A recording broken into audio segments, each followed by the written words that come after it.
लेकिन अब इस परिणाम के बाद मुझे ये लगता है कि जो प्रदेश का जाट मतदाता है, अगर उसे अपनी राजनीति को जिंदा रखना है, प्रासंगिक रखना है, तो उनको अपनी एक पार्टी चाहिए।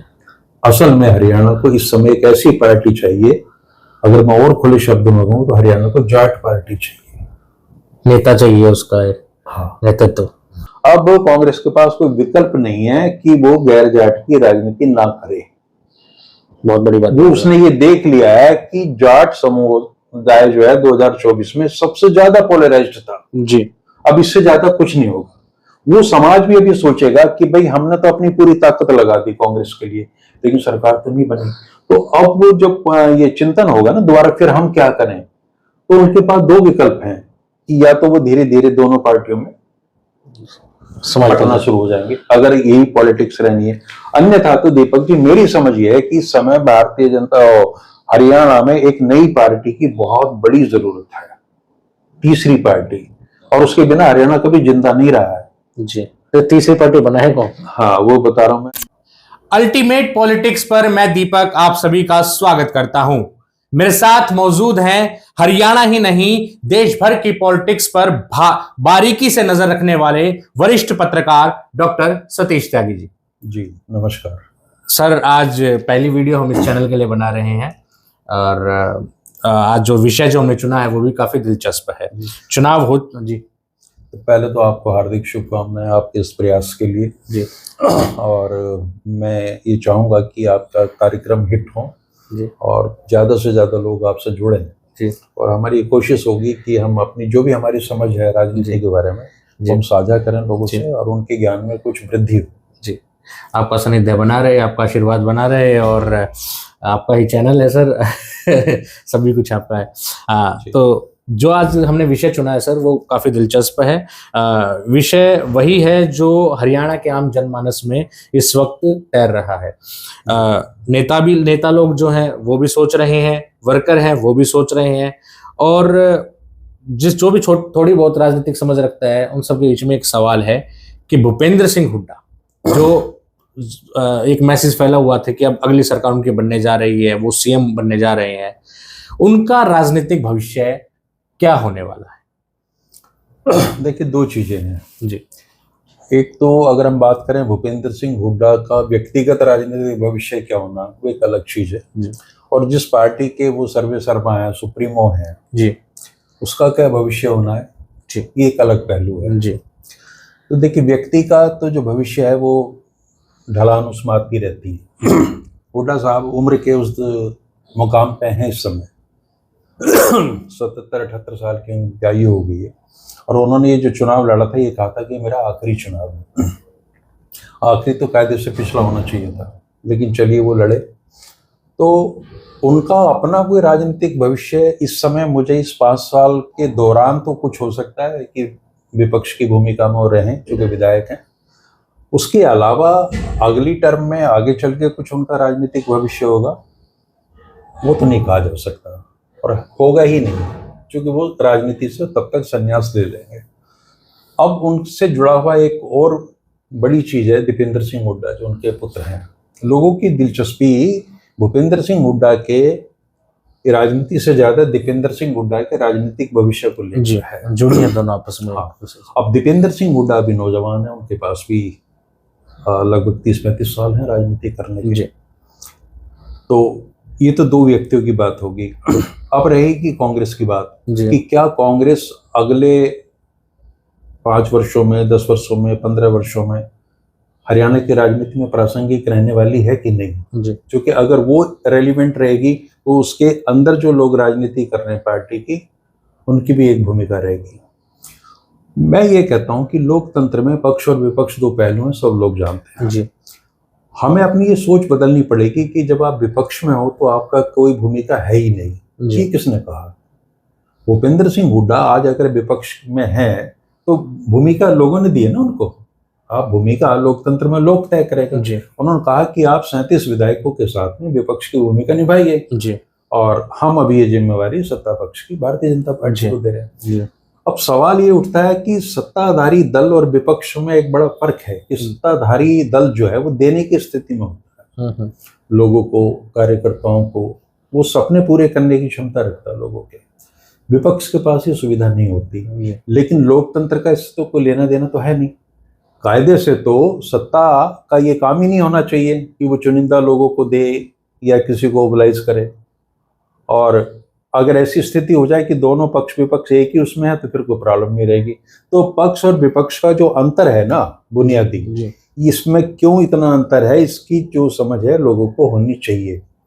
जहां तक किसी राजनीतिक दल का भविष्य, मैं मानता हूं कि वो कभी खत्म नहीं होता, क्योंकि वो खत्म हो जाएगा तो उससे जुड़े हजारों लाखों लोग होते हैं। ये हो जाता है कि कालांतर में कोई दल बना, जैसे हमारे यहाँ जीबी कृपलानी ने आज़ादी के बाद बनाई थी एक पार्टी, किसान मजदूर पार्टी, बहुत लोग जानते भी नहीं होंगे। कृपलानी बहुत बड़े नेता थे। और एक दिलचस्प बात बता दूं, कृपलानी जिस पार्टी के नेता थे, उनकी धर्मपत्नी जो थी सुचिता कृपलानी, उससे विपरीत वो कांग्रेस पार्टी में थी जी। और वो मजाक में क्या करते थे कि कांग्रेसी मेरी पत्नी को भी छीन के ले गए। अच्छा, यानी पति कहाँ विपक्ष की राजनीति कर रहे थे, जेबी कृपलानी जैसा वटवृक्ष, और पत्नी उनकी सुचिता कृपलानी कांग्रेस में थी, और बाद में वो उत्तर प्रदेश के मुख्यमंत्री भी बनी जी। तो वो एक आदर्शवाद का दौर था राजनीति में, जब पति पत्नी अलग अलग दलों में हो सकते थे, आज भी हो सकते हैं, लेकिन आज सेटिंग का दौर है, आप यहाँ चली जाइएगा, मैं वहां चला जाऊंगा, ये थोड़ा सा बदलाव है। अब कांग्रेस पार्टी को अगर आप जाके अतीत में देखें तो लोग ये कहते हैं कि ये दुनिया की सबसे पुरानी पार्टी है जी। यहाँ तो बहुत कहा जाता है कि भाजपा भी कहती है और दल भी कहते हैं कि बुढ़िया पार्टी है, 135 साल की हो गई। लेकिन ये लोग ये समझते नहीं कि कांग्रेस पार्टी उतनी नई है असल में जितनी भारतीय जनता पार्टी। और वो बताता हूँ आपको कैसे। 1885 में जब कांग्रेस बनी है तो वो कांग्रेस 1905 तक, यानी 20 साल तक तो वकीलों की, दलीलों की पार्टी थी। अंग्रेज सरकार से आपने कुछ भारतीय जनता के लिए लेना था, आप उनसे अपील करते थे, उसके संबंध में दलील देते थे कि होना चाहिए, और वहां से अंग्रेज सरकार आपको देती थी। ये तो 1920 में गोविंद आपके जो थे बाल गंगाधर तिलक, उनकी मृत्यु के बाद में एक बदलाव आया। अगर वो होते तो भारत की राजनीति की दिशा कुछ और होती।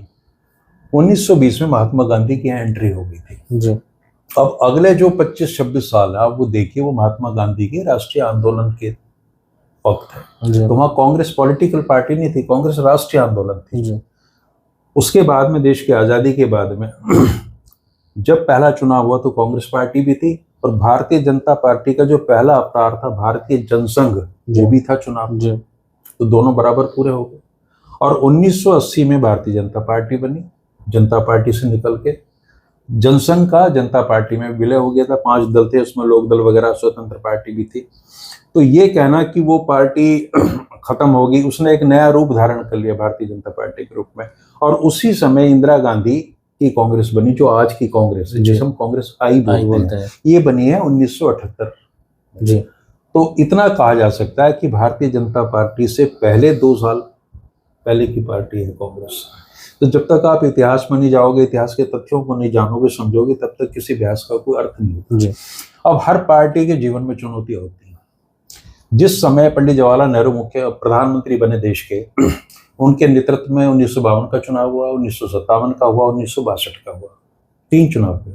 और भारतीय जनसंघ, जो आज केंद्र की इतनी बड़ी शक्ति है भाजपा के रूप में, उसको तीनों चुनावों में भी मिलके डबल डिजिट के MP नहीं थे उनके पास, 2, 3, 6, मेरे ख्याल से 9-10 रहे 3 चुनावों में।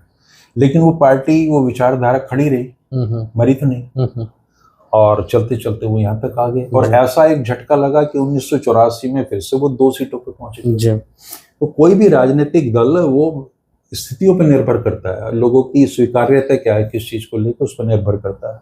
अब कांग्रेस पार्टी को इस समय बहुत बड़ी चुनौती इसलिए झेलनी पड़ रही है कि आज केंद्र में ऐसा नेतृत्व है जिसने आते ही एक नारा दिया था, कांग्रेस मुक्त भारत जी। उसका अर्थ ये निकलता है कि जो सत्ताधारी दल है भारतीय जनता पार्टी, उसकी गंभीर कोशिश ये है कि कांग्रेस मुक्त भारत का मतलब कांग्रेस को खत्म करना जी। अब इस तरह की भाषा, इस तरह की शब्दावली भारतीय राजनीति में पहले कभी रही नहीं, ये उसकी जरूरत महसूस नहीं हुई। अब नेहरू भारतीय जनसंघ को खत्म करने के लिए क्यों प्रयास करते हैं? उनके पास सीटें आती थी 365, 370, तो 2 या 3 सीटों वालों से क्या चुनौती है उनको जी? कोई चुनौती नहीं। तो इसलिए उन्होंने, वो बहुत घोर लोकतांत्रिक व्यक्ति थे, उन्होंने खेलने भी दिया कि चलिए चलिए। असल चुनौती कांग्रेस के सामने आई है इंदिरा गांधी के टाइम में। जी। और इंदिरा गांधी की चुनौती कहाँ से आई है? जो क्षत्रप थे, कोई केरल से, कोई तमिलनाडु से, कोई यूपी से, इस तरह के क्षत्रपों ने इंदिरा गांधी को अपने नियंत्रण में लेने के लिए उनको कमजोर करना शुरू किया। और उनका अपना जनाधार भी था उन लोगों का। वो क्षत्रप आज की तरह नहीं थे फ्रेंचाइजी वाले, उनका अपना एक बेस भी था लोगों के बीच में। वो पावरफुल लीडर थे। और जब इंदिरा गांधी ने लगा कि इन क्षत्रपों के रहते मैं अपने कार्यक्रम या अपनी जो मेरी सोच है उसको इम्प्लीमेंट नहीं कर सकती, तो उसका नतीजा ये हुआ कि 1969 में कांग्रेस का ग्रैंड डिवीजन हुआ, जिसे कहते हैं महाविभाजन। और इंदिरा गांधी ने क्षत्रपों से मुक्ति पा ली। अब इंदिरा गांधी सर्वे सर्वा थी। अब चुनाव नहीं होते थे, अब नियुक्तियां होती थी। दिल्ली से एक फरमान जाता था, अमुक प्रदेश का ये अध्यक्ष, अमुक प्रदेश में ये कांग्रेस विधायक दल का नेता, और वो सारी कहानी चलती थी। कंट्रोलिंग अथॉरिटी केवल मिसेस गांधी थी उस वक्त। ये कब तक रहा? ये जब इंदिरा गांधी बनी 1966 में प्रधानमंत्री, और उनको उनकी घेरेबंदी शुरू हो गई। 66 से 69 तक केवल उन्हें 3 साल लगे और उन्होंने कांग्रेस को बांट दिया कि भाई मुझे कार्य करने की स्वतंत्रता चाहिए। उसमें वैचारिक आधार भी बहुत ज्यादा था, क्योंकि जो क्षत्रप थे वो और तरह से कांग्रेस को ले जाना चाहते थे। तो ये चलते चलते इंदिरा गांधी तो मुक्त हो गई, बाहरी प्रेशर नहीं उनके पास। अब उन्होंने ऐसे लोग लाने शुरू करे जिनका कोई जनाधार ही ना हो। ऊपर से अपॉइंटमेंट हुई कि कोई जाके नारायण तिवारी मुख्यमंत्री हो जाएंगे। हरियाणा में अपने चौधरी बंसीलाल उसी कैटेगरी में आते थे, उनकी भी नियुक्ति इसी पर्पज से हुई थी कि ये आज्ञाकारी शिष्य की तरह रहेंगे। तो हर एक प्रांत में कांग्रेस ने अपने क्षत्रपों को हटा के ये ओबीडिएंट पीपल, आज्ञाकारी शिष्य पैदा किए, और कांग्रेस का पूरा चरित्र ही बदल गया उस समय में आके। और इंदिरा गांधी, जो सोशल इंजीनियरिंग का शब्द आप देखते हैं ना, ये भी इंदिरा गांधी की ही देन है। हुआ क्या कि धीरे धीरे आपातकाल के बाद में जगजीवन राम जैसी आए कांग्रेस छोड़ के, तो एक बहुत बड़ा तबका जो कांग्रेस का मूल आधार था दलितों का, वो उनसे छिटक गया। अच्छा जी। और इसी कड़ी में ब्राह्मण भी उनसे अलग हुए, और मुसलमानों में भी एक इनसिक्योरिटी पैदा हुई। तो जो इंदिरा गांधी की राजनीति चलती थी मेनली हरिजन, मुस्लिम और ब्राह्मण, HMB इसको बोलते थे। अभी ये तीनों के तीनों घटक अलग हो गए। तो अब जैसे ये घटक अलग हुए तो इंदिरा गांधी कमजोर पड़ गई, उनके जो नेतृत्व में कांग्रेस चली थी वो कमजोर पड़ गई। और उसके बाद में जब जनता पार्टी का जो प्रयोग हुआ वो 2.5 साल रहे मोरारजी देसाई, और उसके बाद में चौधरी चरण सिंह, तो देश की जनता ने महसूस किया कि ये लोग काबिल नहीं है, इनके नालायक हैं और इनको मौका और नहीं दिया जा सकता। और सरकार टूट गई। 1980 में इंदिरा गांधी की वापसी होगी बड़ी शानदार तरीके से, और 84 में इंदिरा जी की हत्या, और उसके बाद में एक तूफान आया, सहानुभूति लहर चली, और राजीव गांधी जो कहीं दूर दूर तक भी नजर नहीं आ रहे थे उस समय, वो एक हादसा था। उसकी परिणति ये हुई कि वो प्रधानमंत्री बन गए, और उसके बाद का इतिहास तो आज की पीढ़ी भी सारी जानती है। तो मेरे कहने का आशय ये है कि कोई भी राजनीतिक दल हो, जैसे 140 साल के लोगों कांग्रेस हो रही, तो उसकी डिफरेंट फेजेस हैं जी, कि एक दौर में वो ऐसी है, दूसरे कालखंड में उसका चरित्र बदल रहा है, तीसरे में बदल रहा है। ऐसे ही भारतीय जनता पार्टी के सामने ही बताइए, भारतीय जनसंघ को जिस बुनियाद पे खड़ा किया गया था, क्या आवश्यकता पड़ गई कि आपको लोक दल और अन्य दलों में मिलकर जनता पार्टी का हिस्सा बनना पड़ा? दीपक उनका चुनाव निशान था आपके नाम जी, और दीपक को बुझाना पड़ा। और आपने गांधीवादी समाज को अडॉप्ट किया जो पॉलिसी ग्रुप में, जो कांग्रेस की नीति थी। तो भारतीय जनता पार्टी तो बाद में बनी है। भारतीय जनसंघ के तत्कालीन नेतृत्व ने ये मान लिया कि अगर हमने आगे चलना है तो गांधीवादी तो केवल गांधीवादी एक सहारा है। और 2.5 साल के एक्सपीरियंस के बाद चीजें बहुत अच्छी नहीं हुई, तो वो अलग हो गए। सत्ता के लिए बहुत झगड़े हुए, प्रदेशों के बंटवारे हुए, कहाँ किसकी सरकार होनी है। और 1980 में फिर कमल खिला। अब कमल की यात्रा यहाँ तक आ गई है, जो मेरे ख्याल से 44 साल हो रहे हैं जी। तो राजनीतिक दलों में और अन्य दलों का भी आप ऐसे करेंगे वर्णन, हरियाणा में जैसे लोक दल वाली पार्टी थी और आज क्या स्थिति है उनकी। तो किसी भी राजनीतिक दल के जीवन में, जीवन खंड में, काल में इस तरह के परिवर्तन आते रहते हैं, और उनके पीछे असल में जनता ही होती है। उन परिवर्तनों की सामाजिक एक्सप्रेशंस होती हैं लोगों की। अब हमें अभी उत्तर प्रदेश में आप देखिए, मायावती मुख्यमंत्री बन गई, मुलायम सिंह यादव मुख्यमंत्री बन गए, तो वहां का जो समाज का ढांचा है वो और तरह का है, और वहां पे भारतीय जनता पार्टी का भी शासन चल रहा है। तो अब अगर आप उत्तर प्रदेश का अध्ययन करेंगे वहां की राजनीति का, तो वहां का चेहरा बिल्कुल अलग है जी। और अभी वो चलते चलते आज स्थिति ये आ गई कि नरेंद्र मोदी और आदित्यनाथ योगी के होने के बावजूद भारतीय जनता पार्टी उत्तर प्रदेश में नंबर 2 की पार्टी। तो दीपक जी, राजनीतिक दलों में ये चीजें चलती रहती हैं, और इसकी जो प्रेरक शक्ति है, जो चलाने वाली है, वो जनता ही होती है जी। हम तो बिना मतलब ही लोग आपस में एक दूसरे से सिर टकराव करते हैं, मन फुटबॉल करते रहते हैं कि ये हो गया वो हो गया। राजनीति लोकतंत्र में लोग ही चलाता है, तंत्र को भी लोग ही चलाता है, राजनीति भी वहीं से संचालित होती। कभी वो सत्ता में दल होगा, कभी विपक्ष में होगा, कभी पूरी तरह खारिज कर दिया जाएगा। जैसे आपातकाल के बाद में कांग्रेस से इंदिरा गांधी चुनाव हारी, संजय गांधी चुनाव उत्तर प्रदेश में एक भी सीट नहीं मिली थी, और फिर से वापसी हुई। तो भविष्य में उस राजनीतिक दल का क्या होगा, इस समय जो मैं देख पा रहा हूँ कि हो सकता है कि अभी और 5, 7, 10 साल वेट करनी पड़ जाए, संभव है, लेकिन राजनीतिक दल का भविष्य रहेगा उसका, और नए तरीके से अलाइनमेंट होंगी जी, होती रहती हैं। कोई दल किसी के साथ मिलेगा, कोई कहीं मिलेगा।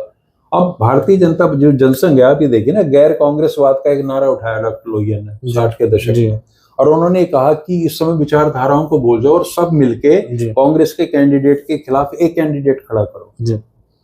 और तो वो गणित था, उसमें वो हार जाते और हार भी गए। 7 प्रदेशों में सरकारें बनी, कांग्रेस के विपक्ष की सरकारें बनी, तो उससे हौसला बुलंद हुआ। तो अब भविष्य में क्या राजनीतिक स्थितियां करवट लेंगी, कैसे हमारा समाज चलेगा, तो सब बहुत इंटरेस्टिंग चीजें देखने वाली। ये आपने सारी कांग्रेस की बीजेपी की इश्यू बता दी। मेरा सवाल आपसे, ये दर्शकों के लिए बहुत इंपॉर्टेंट जानकारी है, इन दर्शकों को काफी कुछ नया जानने को मिला है। अब मुझे आप भूपेंद्र सिंह हुड्डा के बारे में आप क्या सोचते हैं कि उनका नेक्स्ट स्टेप क्या होगा? उनका नेक्स्ट स्टेप ये है, जो होना चाहिए एक पॉलिटिकल आदमी का, कि उनके नियंत्रण में 31 विधायक हैं जी। तो उनकी चॉइस है, या तो वो विधायक दल के नेता बने जी, या उस पर अगर हाईकमान राजी ना हो तो उनकी पसंद का व्यक्ति बने जी। और सत्ता की भूख जो है ना, वो कभी शांत नहीं होती, लालसा कभी शांत नहीं हो सकती जी। हो सकता है भूपेंद्र सिंह हुड्डा इससे इतर ये भी चाह रहे हो कि जो कांग्रेस अध्यक्ष बने प्रदेश का, वो भी मेरा व्यक्ति बने, और ये चीजें जब हाईकमान का सामने संभव है कि दोनों ही पद हुड्डा कैंप को दिए जाए? देखिए, संभव तो बहुत कुछ है जी। अब ये तो हाईकमान को देखना है कि उनको क्या लग रहा है, अगर पार्टी चलानी है तो वो कैसे सत्ता में संतुलन साधेंगे, कुमारी शैलजा को साथ लेंगे। और केवल व्यक्तियों का सवाल नहीं है, आपको समाज के विभिन्न हिस्सों को भी साथ रखना होता है। शैलजा कोई बहुत बड़ी लीडर नहीं है, मास लीडर नहीं है, पॉपुलर लीडर नहीं है। मुख्यमंत्री रह जाती 10 साल तो शायद बन भी जाती लीडर, लेकिन वो एक खास जो मतदाता समूह है उसको रिप्रेजेंट करती है, इसलिए उनका महत्व है। और वो महत्व इतना इंपॉर्टेंट है कि आपको अशोक तंवर को लाना भी पड़ा, वो भी लाना पड़ा। इस बार तो मुद्दा ही वही थी, है ना। तो दलित वोटों को जब आपने एक अपना जो आपका वोट बैंक है उसके साथ जोड़ना है, तो उसके तहत आपको व्यक्तियों का उपयोग करना पड़ता है जी। कई बार व्यक्ति अपने आप को ये मान लेता है कि मैं बहुत इंपॉर्टेंट हो गया हूँ, कोई इंपॉर्टेंट नहीं होता यहाँ, कोई भी इंपॉर्टेंट नहीं है। पॉलिटिकल पार्टी ये देखती है कि भाई मेरा वर्तमान का हित किस व्यक्ति से सध रहा है। अब आप देखिएगा, अब जो कांग्रेस के पक्ष में जो परिणाम है जिस तरह के, अब कांग्रेस के पास कोई विकल्प नहीं है कि वो गैर जाट की राजनीति ना करे। बहुत बड़ी बात, वो उसने ये देख लिया है कि जाट समुदाय जो है 2024 में सबसे ज्यादा पोलराइज्ड था जी। अब इससे ज्यादा कुछ नहीं होगा। वो समाज भी अभी सोचेगा कि भाई हमने तो अपनी पूरी ताकत लगा दी कांग्रेस के लिए, लेकिन सरकार तो नहीं बनी। तो अब वो जब ये चिंतन होगा ना दोबारा, फिर हम क्या करें, तो उनके पास 2 विकल्प हैं कि या तो वो धीरे धीरे दोनों पार्टियों में बंटना शुरू हो जाएंगे, अगर यही पॉलिटिक्स रहनी है। अन्यथा तो दीपक जी, मेरी समझ ये है कि इस समय भारतीय जनता हरियाणा में एक नई पार्टी की बहुत बड़ी जरूरत है, तीसरी पार्टी, और उसके बिना हरियाणा कभी जिंदा नहीं रहा है जी। तो तीसरी पार्टी बना है कौन? हाँ, वो बता रहा हूँ मैं। लाल कृष्ण आडवाणी कभी पलवल में ये कह गए थे कि क्षेत्रीय दलों को वोट मत दो जी, इससे तो आप कांग्रेस को वोट दे देना। ये आडवाणी जी के शब्द हैं। अच्छा जी। पलवल की एक मीटिंग में जी, कि आप अपना वोट लोकदल को देख के खराब मत करना, बेशक कांग्रेस को दे देना। ये रोहतक में ही बोल के गए थे, है ना। तो अब इससे क्या अर्थ निकलता है कि दोनों ही जो राष्ट्रीय पार्टी हैं वो चाहती हैं कि तीसरी पार्टी ना रहे। लेकिन अगर तीसरी पार्टी का एक चाहने वाला वर्ग है और उसकी जरूरतें हैं जी तो वो बनती हैं जी। और उसकी कभी आप देखिए जजपा के रूप में भाजपा को जरूरत पड़ेगी, एक पार्टी थी और उन पार्टियों ने फिर कोशिश की है कि बसपा से अलायंस करके और चंद्रशेखर की पार्टी से अलायंस करके वो भी अपना वजूद बनाने की कोशिश में है। लेकिन अब इस परिणाम के बाद मुझे लगता है कि जो प्रदेश का जाट मतदाता है, अगर उसे अपनी राजनीति को जिंदा रखना है, प्रासंगिक रखना है, तो उनको अपनी एक पार्टी चाहिए। असल में हरियाणा को इस समय एक ऐसी पार्टी चाहिए, अगर मैं और खुले शब्द में कहूँ तो हरियाणा को जाट पार्टी चाहिए, नेता चाहिए उसका है। हाँ नेतृत्व। देखिए जजपा में सबको पता है कि अगर सरकार आएगी, अगर आती है तो दुष्यंत चौटाला मुख्यमंत्री होंगे जी। वो कहाँ से आते हैं सब जानते हैं। इनेलो में आएगा तो उनको पता है वैसे नहीं होंगे। अब इस धारणा से लोग थोड़े से परेशान हो जाते हैं कि तीसरा जो विकल्प था कांग्रेस में, अभी भी उसमें बिल्कुल साफ था कि अगर कांग्रेस आएगी तो भूपेंद्र सिंह हुड्डा होंगे। तो जाट मुख्यमंत्री एक अनिवार्यता बन गया था। और जो बाकी सामाजिक समूह हैं उनमें एक असुरक्षा का भाव होता है और अस्मिता आइडेंटिटी की पॉलिटिक्स के दौरान लोग ज्यादा ये अपनी भागीदारी साझेदारी चाहते हैं और जो डोमिनेंट क्लास होता है वो देना नहीं चाहता। ये अपने हिसाब से देगा, ये देगा तो बड़ा भारी एहसान जता के देगा कि मैं दे रहा हूँ। वो जो दाता वाली भूमिका है वो लोकतंत्र में चलती नहीं है। दीपक जी चीजें बदल रही हैं। जो ये जनरेशन है आज का, जो बच्चा 1990 में पैदा हो रहा है उसकी उम्र 30-34 साल और उसके बाद जो 2000 के बाद में वो भी वोट देने की स्थिति में आ गए हैं। ये जनरेशन अतीत में नहीं जीती है जी। इसकी अपनी एस्पिरेशंस हैं। इनके बुजुर्गों ने जिस तरह की जिंदगी जी है ये नहीं जिएंगे उसको, क्योंकि इन्होंने दुनिया देखी है। इनको सत्ता चाहिए, इनको हर जगह अपॉर्चुनिटी चाहिए और उनका हक है, मिलना भी चाहिए। तो अब हरियाणा या पूरे देश में किसी भी प्रदेश में या देश के भी देखें, अब राजनीति का जो एक परंपरागत ढर्रा रहा है ना उसे बदलना ही पड़ेगा। आपने समाज तो बदल दिया जी, लेकिन समाज की जो जरूरत है, सबसे बड़ी राजनीति जो कंट्रोलिंग फोर्स है, उसमें चेंजेज आप नहीं ला रहे। इन गति में फर्क है। कांग्रेस एक ऐसी पार्टी होगी आज की डेट में कि अगर वो जैसे एक आईसीयू में पेशेंट पड़ा होता ना और बाहर लोगों को बताया जाता कि नहीं अभी कुछ बोला है मरीज है, उसने आंखें खोली हैं और कुछ हलचल सी नजर आई है, अभी मॉनिटर पे वो सीधी लाइन नहीं आई है। कांग्रेस की हालत ये है जी। वो कभी भी डॉक्टर बाहर निकलेगा और वो कहेगा सॉरी। अच्छा, ये स्थिति आ चुकी है जी। और वो कैसे जिंदा है यही लोग ताज्जुब कर रहे हैं। जी जी। और कई बार ऐसा मरीज बाहर निकल के जिंदा होकर ठीक हो जाता तो लोग तब भी ताज्जुब करते हैं कि बच कैसे गया, इसके तो मरने की सारी संभावनाएं थी। अब ये लोगों पर निर्भर है कि इस विचार की राजनीति को, कांग्रेस की विचार की राजनीति को वो जिंदा रखना चाहते हैं कि नहीं रखना चाहते हैं। और जो विपक्ष है वो तो चाहेगा भाई खत्म हो। बिल्कुल। तो उन्होंने, अब हरियाणा की जनता ने लोकसभा में क्या कहा, जो परिणाम आया कि हमें भाजपा भी चाहिए, हमें कांग्रेस भी चाहिए, 5-5 सीटें दे दी। आपका परिणाम क्या है? जनता का परिणाम यही है ना कि अभी हम भारतीय जनता पार्टी पे भरोसा कर रहे हैं। आपको हमने खत्म नहीं किया, 37 सीटें दी, उनके बराबर वोट दिया है जी। आपको मरने की जरूरत नहीं है, सुसाइड मत कीजिए, अभी रहो जी, हिम्मत मत हारो जी, लेकिन सुधरो जी। अगर रिफॉर्म नहीं किया, if you don't reform yourself you will be vanish, खत्म हो जाओगे पूरी तरीके से। जनता फिर कोई और विकल्प देखेगी विपक्ष के रूप में। और कांग्रेस की जो कल्चर है ना, इसमें बहुत बड़े बदलाव की जरूरत है। आज ही आपने फेसबुक पर पोस्ट मेरी देखी होगी, मैंने कहा कि छत्रपों को खत्म कर दो। आज देखिए नरेंद्र मोदी जो कहते हैं उसको पन्ना प्रमुख तक अपना आदेश मान के स्वीकार करता है, कहीं कोई चूं चपट नहीं होती। वो बैठते हैं, केंद्रीय मंत्री भी उनके सामने पीछे हाथ खड़े होकर बात करते हैं। मैं कहता हूं इतने अनुशासन की भी जरूरत नहीं है। लेकिन अगर राहुल गांधी की जो कांग्रेस है उससे ये मैसेज आए कि उसे कोई अजय माकन चला रहा है, उसे कोई वेणुगोपाल चला रहा है, खड़गे जी की कोई हैसियत नहीं है ना, और तरह तरह के ये दरबारी टाइप के लोग जिनका कोई वजूद नहीं, कोई एग्जिस्टेंस नहीं इनका राजनीति में, बोझ है बोझ। इनको राहुल गांधी सहसम्मान बाहर निकालें। मैं हरियाणवी भाषा का यूज नहीं कर रहा हूँ कि लात मार के बाहर करें। इनको आराम से 24 अक्टूबर रोड के गेट पे वो विदा करते हैं कि भाई साहब आपने बहुत सेवा की, धन्यवाद। और ये जो छत्रप बने हुए हैं हर प्रदेशों में, जो मतलब कांग्रेस से ज्यादा अपने हितों की जिन्हें चिंता। राहुल गांधी ने इसे कहा है इस चुनाव के बाद में कि लोगों के अपने इंटरेस्ट हावी हो रहे थे, पार्टी का इंटरेस्ट कहीं पीछे चला जाता।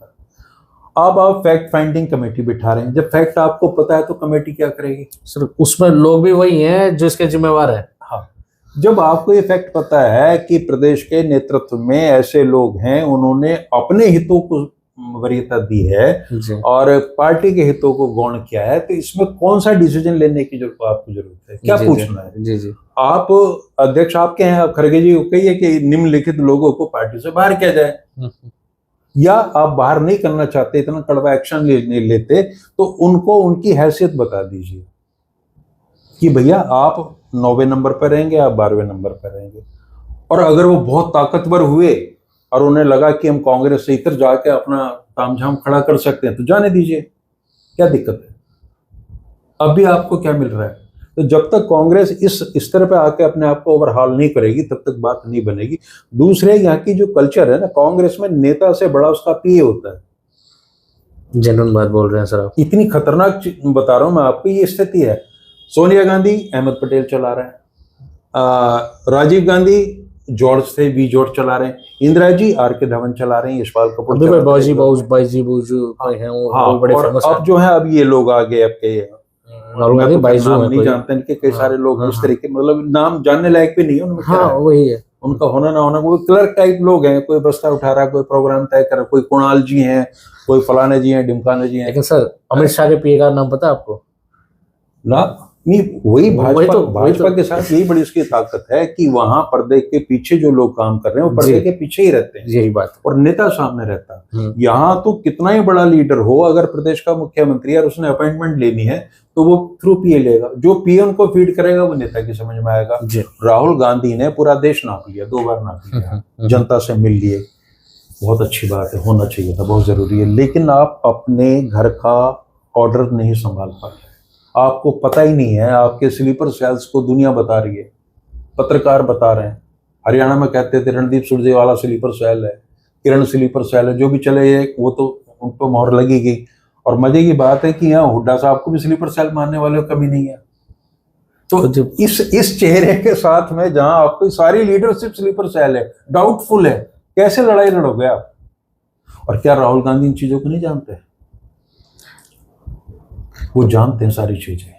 पर वो डिसीजन आप देखा होगा, एक G22 आया था जी, उन 22 लोगों ने राहुल गांधी के नेतृत्व को चुनौती दी थी। G23 जी। हाँ, आज वो लोग कहाँ हैं? सारे के सारे कहाँ है? कमलनाथ जी, अशोक गहलोत कहाँ? बिल्कुल नेपथ्य में चल रहे हैं आजकल, सिवाय इधर उधर चेहरे के तौर पर, इसलिए क्योंकि वो ओबीसी समाज से आते हैं, जी, इसलिए रखा हुआ है। तो कांग्रेस को इस समय ट्यूबरकुलोसिस भी हो रहा है, टीबी भी हो रहा है, कैंसर भी है, मल्टीपल स्क्लेरोसिस भी है, आर्थराइटिस भी है, जोड़े भी खराब हो गए हैं, कोलेस्ट्रॉल भी बढ़ा हुआ है, शुगर भी बढ़ी हुई है, और दिमागी क्षमताएं भी कम हो गई हैं, बस लड़खड़ा रही है। और अगर इसको अब नहीं संभाला तो संभालने की जिम्मेवारी राहुल गांधी पे है। बहुत से लोग कहते हैं जी परिवारवाद, मैं बता रहा हूँ जिस दिन नेहरू गांधी परिवार नहीं होगा कांग्रेस पार्टी में, खत्म कहानी, जितना ये भी खत्म। उसके बाद केवल इसकी अर्थी उठानी और उसको शमशान घाट। दवाई देने की जरूरत है या वायरस निकालने की जरूरत है? मैं कहता सर्जरी की जरूरत है, सर्जरी की जरूरत है। सर्जिकल जरूरी है, और उसमें भी तरह तरह के एक्सपर्ट्स आएंगे जो इसको करेंगे। अब राहुल गांधी क्यों नहीं कर पा रहे? वो इंतजार करते हैं। कांग्रेस में एक और बड़ी मजे की बात है, स्टेटस को, यथास्थिति हो जाएंगी चीजें, सब ठीक हो जाएंगे। अपने आप कभी ठीक नहीं होता है। जैसे ही नरेंद्र मोदी को पता लगा कि खट्टर लाइबिलिटी हो गए और वो चुनाव नहीं जितवा सकते, हटा दो। गुजरात में एक बार उन्होंने मुख्यमंत्री नहीं, सारा मंत्रिमंडल उठा के बाहर फेंक दिया। लोग इस डिसीजन लेने की तारीफ करते हैं। भाई घर में मरीज पड़ा और आप हॉस्पिटल नहीं ले जा रहे, ये कौन सी समझदारी की हो जाएगा? ठीक ठीक बात है। और एक तरफ दूसरे के घर जरा सी छींक आई, उसने कहा इमीडिएटली आप डॉक्टर से मिलो। तो आपका मुकाबला उस भारतीय जनता पार्टी से है जो जोश में है, जिसके पास एक मिशन है कि आने वाले 50 साल तक भी हम सत्ता नहीं छोड़ेंगे और हमने इसको हिंदू राष्ट्र बनाना ही बनाना है उनके। और इस लक्ष्य के पीछे करोड़ों लोग पागल हो रहे हैं कि हमने ये करना है। आपके पास कोई ऐसा उत्साह नाम की चीज ही नहीं पार्टी में, सारे ढीले ढाले बैठे हुए, मरे हुए लोगों का जमघट बना रखा है कांग्रेस पार्टी। अब इसे मैं तो ठीक कर नहीं सकता, राहुल गांधी करेंगे क्या? वो ये जोखिम उठा लें एक बार कि जो लोग ये आपको ब्लैकमेल कर रहे हैं, इनमें कुछ नहीं है इनके पास, इनकी ताकत जनता से आती है, सीधे आप जनता से जुड़ जाओ, इनको बाहर निकालो बीच में। मोदी क्या कहते थे, कैंडिडेट मत देखिए, कमल देखिए, मुझे देखिए। तो ये समस्या तो उनके यहाँ भी है, लेकिन उसका निवारण कर रहे हैं। उसका निवारण करने साथ में आगे चल के भविष्य में भाजपा के सामने बहुत चुनौतियां आने वाली हैं।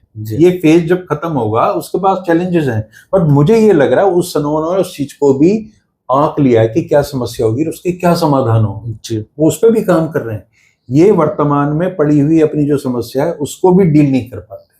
ठीक ऐसे ही जैसे कोई कबूतर के सामने बिल्ली बैठी, पुराना उदाहरण है, और वो कबूतर ये सोचने लगे कि ठीक है कुछ नहीं है। तो ये कांग्रेस की स्थिति है। इस सारी बातचीत में आपको कांग्रेस पार्टी का भविष्य भी मैंने बता दिया, और जो आपका बिल्कुल टारगेटेड क्वेश्चन था भूपेंद्र सिंह हुड्डा जी का, वो भी बता दिया है। और इस बहाने दुनिया भर की बातें भी कांग्रेस के संबंध में ज्ञानवर्धक बातें थी, और मुझे लगता है कि इससे ज्यादा और कोई जानकारी चाहिए तो आप फिर से बात कर लेना, फिर बता देंगे, है ना। और मैं तो पेशे से डॉक्टर हूँ, तो मुझे पता है, काफी कुछ बताया, डॉक्टरी लैंग्वेज में बताया आपने सारा कांग्रेस का इलाज, तो कैसे उसको करना पड़ता है। जी जी जी, है ना। बाकी अगर ये मान के चलोगे भाई जीवन मरण सत्य है, जो पैदा हुआ वो मरेगा, जी, तो ठीक है, मर जाइए, लेकिन स्वस्थ व्यक्ति भी मरता है और बीमार भी मरता है, दोनों फर्क है। जी जी जी। तो इतनी बीमारी नहीं होनी चाहिए कि जो लोग जाएं आपको विदा करने वो नाक पर रुमाल रख के बैठे रहे। जी जी जी। तो कांग्रेस पार्टी को तो अब इसके अलावा कोई टाइम नहीं है, बता दूंगा। जी जी। अगर उन्होंने ये अगले 100 दिनों में, बहुत ज्यादा टाइम दे दिया मैंने, अगर ये कोई आमूलचूल परिवर्तन नहीं किए, रेडिकल चेंजेस पार्टी में नहीं किए, तो पार्टी पड़ी रहेगी बस। नहीं, सवाल ये इसलिए उठ रहा है, देखो लगातार 3 चुनाव हुए हैं, तीनों चुनावों में हार हुई है, भूपेंद्र सिंह हुड्डा का नेतृत्व था। अच्छा, 2009 का भी लोग जिक्र करते हैं, 2009 में भी बहुमत नहीं आया था, इस तरह की बातें होती हैं। वो तो भाई जुगाड़ से सरकार बन गई थी, अजका तोड़ ली थी। तो बात ये है कि अब इतने चुनाव हो गए हैं, 3 चुनाव बहुत ज्यादा हो जाते हैं। क्या राहुल गांधी या कांग्रेस का जो हाईकमान है हरियाणा में अब जाट राजनीति की तरफ आगे बढ़ेगा?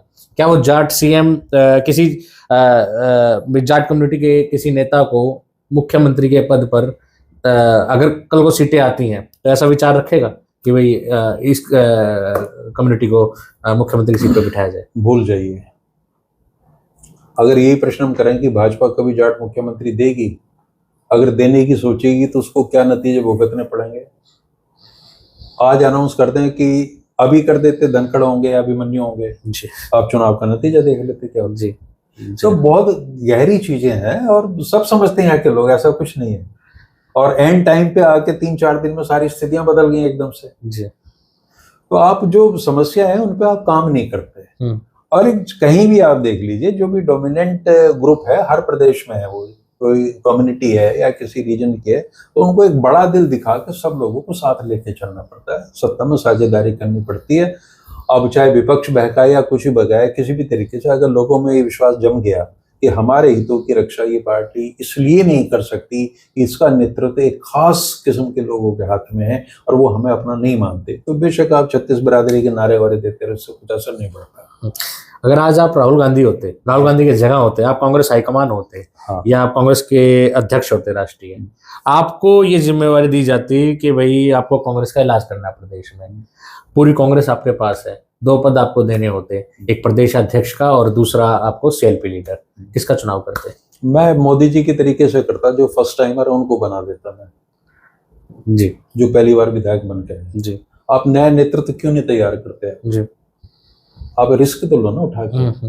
मान लिया मैंने हुड्डा गुट से ही लेना कोई आदमी, तो मैं इनसे नहीं पूछूंगा, मैं इन्हीं की, मुझे पता है कि इसमें कौन सा फर्स्ट टाइमर है, कौन सा अभी बिल्कुल नवोदित नेता है, उसकी क्या क्षमता है, उसको लेकर बना दूंगा। ये भी विरोध करने की स्थिति में नहीं होंगी। और यही स्थिति उधर है, अगर दूसरे गुट से टैकल करना तो आप टैलेंटेड लोगों को छांटिए, और अगर वो टैलेंट है ही नहीं तो फिर ये भी आपकी कमी कि आपने तैयार नहीं किया। मैंने कांग्रेस के ऐसे नेता देखे हैं, इस दर्जे के, परले दर्जे के मूर्खों ने पता है कुछ नहीं होता, पार्टी की पॉलिटिक्स क्या है, क्या पॉलिसीज हैं, क्या कांग्रेस, कुछ नहीं पता, बस आ रहे हैं अपने चले जा रहे हैं। तो कांग्रेस बौद्धिक स्तर पे भी बहुत ज्यादा कमजोर हुई है। भाजपा को बहुत विद्वान लोगों की पार्टी नहीं है, लेकिन उनका सिलेबस साफ है कि कुछ चीजें उनको रटते रहते हैं, पेपर देते रहते हैं, टॉप करते रहते हैं। कांग्रेस से लोग अपेक्षा दूसरी तरह की करते हैं। राहुल गांधी ने इस देश को सबसे बड़ी चीज आज के दौर में दी है, वो आइडियलिज्म दिया, आइडियोलॉजिकल ग्रुप बताए उन्होंने कि एक वो बार बार ये कहते हैं कि एक तरफ भारतीय जनता पार्टी है जिसका नेतृत्व संघ के पास में है और वो गोडसे की राजनीति करते हैं जी उन्होंने बार बार कहा मैं वीर सावरकर को कभी वीर नहीं मानता जी अकेला आदमी है जी वो ये कहते हैं मैं गोडसे को अपना हीरो नहीं मान सकता और वो तरह तरह के आरोप इन पर लगाते हैं और वो ये बताते हैं हमारा विजन ये है तो आइडियोलॉजिकली तो एक वर्टिकल डिवीजन हो गया ना लेकिन राहुल गांधी की इस भाषा को बोलने का साहस उनके क्षत्रप नहीं करते अपने इंटरेस्ट में 370 के मामले में आपने देखा होगा हरियाणा में या जो तेवर भारतीय जनता पार्टी के खिलाफ राहुल गांधी के हैं वो कभी भूपेंद्र सिंह हुड्डा दीपेंद्र हुड्डा शायद जाए किसी के भी देखें आपने तो आप अपने नेता की बोली नहीं बोल सकते तो लोगों को डाउट होता है कि कहीं कुछ गड़बड़ है सारे के सारे सॉफ्ट हिंदुत्व आप चलाते हो चिदम्बरम कहते थे कि जब ओरिजिनल है तो इस क्लोन को कौन पूछेगा तो हर लेवल पे कांग्रेस को तो सुधार की जरूरत है और अगर ये भूमिका आप काल्पनिक प्रश्न आपने किया कि मैं इस स्थिति में हूं तो जो इलाज मैंने राहुल गांधी को बताया वही करूंगा और मेरी जगह भी और भी कोई होगा उसको यही करना पड़ेगा करना चाहिए। आखिरी सवाल सर मेरा आपसे, आपने थोड़ी देर पहले ये कहा कि अब हरियाणा में जाट समाज जो है वो एक पार्टी की तरफ देख रहा है कि उसकी एक पार्टी होनी चाहिए। वर्तमान राजनीतिक परिदृश्य को देखते हुए क्या आपको लगता है कि आगे चलकर भूपेंद्र सिंह हुड्डा, हाइपोथेटिकल क्वेश्चन है, भूपेंद्र सिंह हुड्डा कोई ऐसा कदम उठा सकते हैं कि वो एक अपनी पार्टी की ओर बढ़ सकते हैं? कोई ऐसी सिचुएशन आती है तो आपको लगता है संभावनाएं हैं ऐसी कुछ? संभावना तो सारी है। अब हुड्डा साहब से सवाल पूछोगे तो वो दो जवाब देंगे। तो ये हाइपोथेटिकल क्वेश्चन में ये नंबर तो वो ये भी कह सकते हैं कि राजनीति में सब कुछ संभव है, जी। दोनों की अलग व्याख्या है। हाँ मैं समझ गया है जी। तो उनके जवाब पर निर्भर करेगा और मैं सलाह ये दे रहा हूँ कि अगर देखिए जाट समाज 25 से 30% है, अगर उसकी आकांक्षाएं उसके सपने इस प्रेजेंट रेजिम में पूरे नहीं हो पा रहे हैं तो उनको अपनी पार्टी तो बनानी पड़ेगी। सब बनाते हैं, दलितों ने भी तो बना रखी है अपनी पार्टियां जी। तो हर सामाजिक समूह को इजाजत है और उसको बना के वो डील कर सकते हैं। जैसे चौधरी देवीलाल ने किया 77 हो 87 हो या चौधरी बंसीलाल ने 96 में किया, क्या था वो प्रयोग कि भाई हमारे पास कुछ है, कुछ इधर से ले लेंगे और चीजें आ जाएंगी लाइन पे। तो गिव एंड टेक की पॉलिटिक्स में अगर बड़ी मुझे विनम्र सलाह मैं जाट समुदाय को दे रहा हूँ, या तो वो अपने आप को बांट लें, इधर उधर हो जाएं, कांग्रेस में हो जाएं, कुछ उधर हो जाएं, और ये हरियाणा की राजनीति का चेहरा होना चाहिए। और अगर उन्हें लगता है कि दोनों ही व्यवस्थाओं में हमारे हितों की रक्षा नहीं हो पाएगी तो उनको एक पार्टी, जो मैंने शुरू में कहा था, एक पार्टी की सख्त जरूरत है। वो खुल्लम खुल्ला ऐसे नहीं होती जाट पार्टी, सब हो जाती है। देवीलाल भी ऐसी बात नहीं करते थे, किसी को करनी नहीं पड़ती, समझ में आ जाती है सारी की सारी कि उसका नेतृत्व किसके हाथ में है। तो अब वो पार्टी दीपेंद्र हुड्डा बनाए, अभय सिंह बनाए या दुष्यंत बनाए, ये तो उस समाज को सोचना पड़ेगा। और दुष्यंत चौटाला भी कहते हैं कि मेरे पास तो 35 साल है, इसलिए मैं उनको भी हमेशा बार बार कहता था। लोग पूछते थे कि दुष्यंत चौटाला का भविष्य खत्म है, नहीं, बिल्कुल पता नहीं कब क्या स्थिति बने। आज अगर वो ईमानदारी से पूरी और लोगों से माफी मांग के अपनी पिछली जो भी करतूते या कारनामे है और आके और संघर्ष करें अपने परदादा की तरह, जी जी, तो लोग स्वीकार भूल जाते हैं, लोग सजा नहीं देते। सजा तो आप चुनाव हरा दिया और क्या सजा देनी, कोई गोली थोड़ी मारनी है। जी जी, राजनीतिक आदमी के लिए तो यही मौत होती है। हाँ, तो राजनीतिक व्यक्ति का भविष्य हर समय है, लेकिन उसकी सोच में जनता होनी चाहिए, लोग होने चाहिए, एक न्यायप्रियता होनी चाहिए, संसाधनों का इक्वल डिस्ट्रीब्यूशन की सोच होनी चाहिए। आप सोच से लेके चलोगे और लोगों को भरोसा आ जाएगा तो भविष्य दीपेंद्र का भी है, दुष्यंत का भी है और अभय सिंह का भी है। जो भी करेगा उसका है, ईमानदारी चाहिए। जी, धन्यवाद त्यागी जी हमें समय देने के लिए। जी नमस्कार। दर्शकों से भी अब हम इजाजत देते हैं। आशा है आपको ये वीडियो पसंद आई होगी। बाकी वीडियोस के लिए आप देखते रहिए अल्टीमेट पॉलिटिक्स।